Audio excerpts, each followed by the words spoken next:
My name is Pastor Scott Griswold, and I'd like to welcome you to another edition of Reach the World ASAP.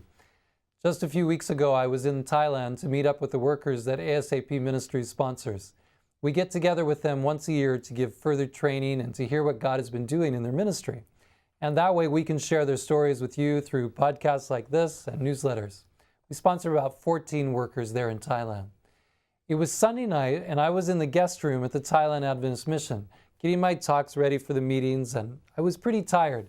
We just finished doing something similar for a whole week in Laos with our director, Julio Carey, and 2 volunteers, Daniel and Lorna Dreyer. Now we had another 3 days planned with the Thai workers, and I wanted it to be just right. A good sleep would really feel good too.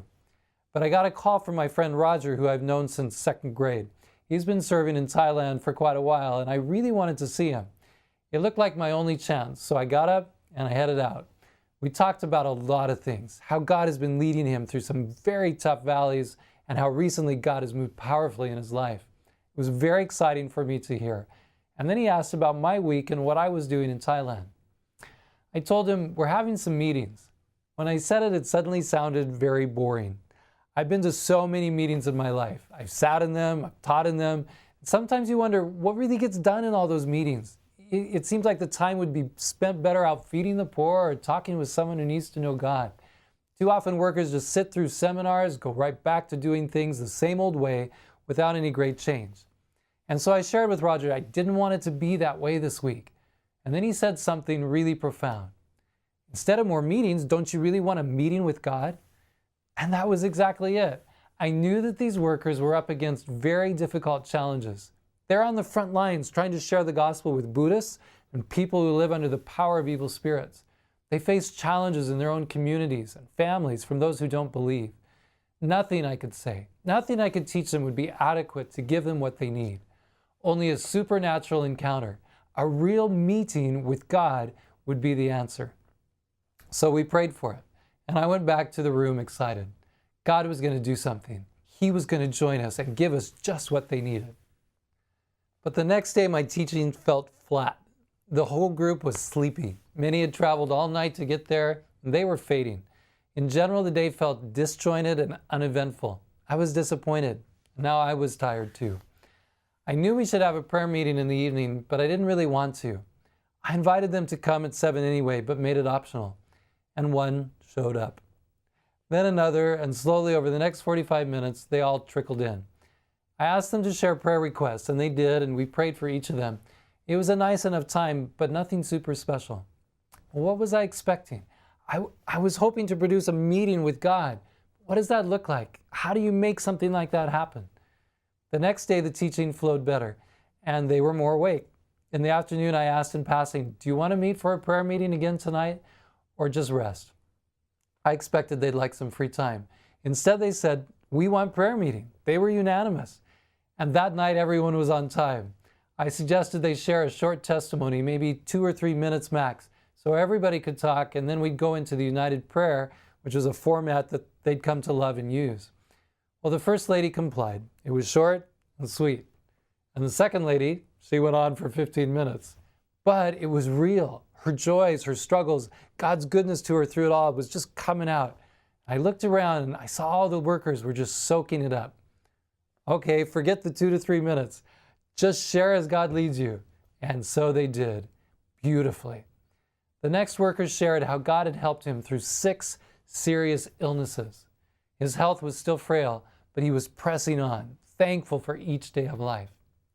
Then Purahat, one of the other workers, told of how one of his most difficult times.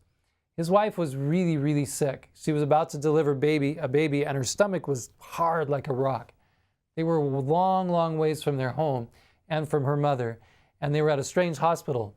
He only had in his pocket about 50 baht, maybe $2, and he felt desperate. So at that time, he called one friend for help, and his friend turned him down. And then somehow he crossed paths with a missionary. That missionary gave him about $30. The missionary had no idea how desperate Purahat was, but it was the right bit of love at a crucial moment in Purahat's life. In fact, it convinced him that God really cared about him. And through that, he actually decided to dedicate himself fully to living for Jesus. Purahat said that night, "My life text is, I can do all things through Christ who strengthens me." He now energetically serves about 160 church members in 2 different groups spread out through the mountains of northern Thailand. You really never know what a word of encouragement and a short note of thanks or even a smile might do to help somebody take another step. Just keep on serving. I was really happy to hear their testimonies. However, the next man in line looked uncomfortable. He didn't have a great story to tell. He was hurting. He had given up a good job to become a gospel worker for his own home village, and the place was so far up in the mountains that it takes 1,219 curves to get there. There was no good schooling for his children, nothing nearby. All the neighbors were Buddhists, and so he decided to place his wife and his children near the Seventh-day Adventist school in Chiang Mai, many, many hours away. Then he told us he and his family had been separated for a year and a half with very few visits. The tears began to flow. You could really feel his pain. Well, one church planter, Wanaluk, she got up. She moved straight across the room, placed her hand on him, and called us all to pray. We surrounded him, and the prayer was beautiful and powerful. And then each of them started to share their encouragement. Wanaluk said, "I remember when I first felt the call to serve God, I told my husband, and he said, 'If you do, I will divorce you.' And she said, 'I was so distraught. I felt so pulled between serving God and loving my husband. The people at church told me I should serve God, press ahead and do it. But I remembered what the Bible said about loving and serving your husband like you do God. But I was used to doing whatever I wanted.'" She went on to say, "I told God, 'Do you really want me to love him like I love you? I mean, do you want me to kneel down before him and do whatever he says? I've never done that with anybody.'" So she struggled, but she submitted her heart to what God was asking her. And when she did and told her husband that, he said immediately, "Okay, fine, go ahead and serve God." And today he often helps her in the Bible work and the church ministry that she does. I could tell these things were encouraging our friend's heart. Another lady named Kong Sri shared a powerful dream she'd had about wading into an impassable river. She was going to drown, but God got her across. Kong Sri just was shining as she told her dream to the group. She's been like a mother to them. They're a small group of workers coming from the Hmong tribe, from the Lahu, and from the northeastern Thais. And she has pulled them together. And then one of the men shared so fast and with such an accent, I couldn't get most of what he was saying in Thai. He had such humor, though, that everybody was laughing, even me who didn't get it. But I did catch the solid message. God had seen him through tough times, especially financial challenges, and he will see you through too. Well, that's what was coming across to this man. Finally, Sawani, the last person, shared her painful memory of losing her husband to a terrible sickness. She reminded us all, be thankful you still have them. Hold on to your family. Hold on to your faith. And then I heard somebody say, Jesus has been here with us tonight. That's when I realized my prayer had been answered, not through my teachings, not through something I planned out, but through God's own special move in his timing and his way. He had shown up. We had had a meeting with God. Each person in that circle was so different, so special. Each had his or her struggles and heartaches, but Jesus came to meet them. He was leading them forward, refining them, using them more and more. It made me think of the 12 disciples. Think how patient Jesus was with them. Think how he deliberately prayed with them, taught them, worked with their various temperaments, their bad habits, their lousy attitudes. Bit by bit, they were fashioned into something beautiful by his Spirit. I love the few short phrases in Mark chapter 6, verse 30 and 31. They really show Jesus' compassion for those who are weary from serving.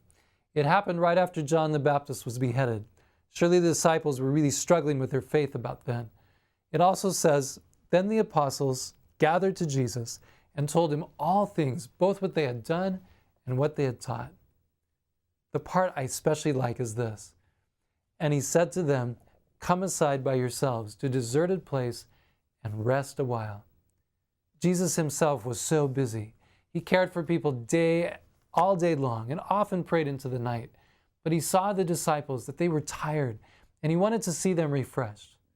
In fact, he beautifully says in Matthew chapter 11, verse 28, come unto me all you who labor and are heavy laden, and I will give you rest. Take my yoke upon you and learn from me, for I am gentle and lowly in heart, and you will find rest for your souls. For my yoke is easy and my burden is light. Pastors get weary.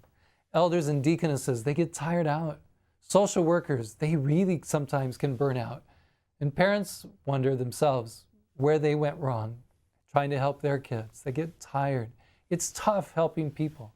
They seldom say thanks, and many never change. But God sees.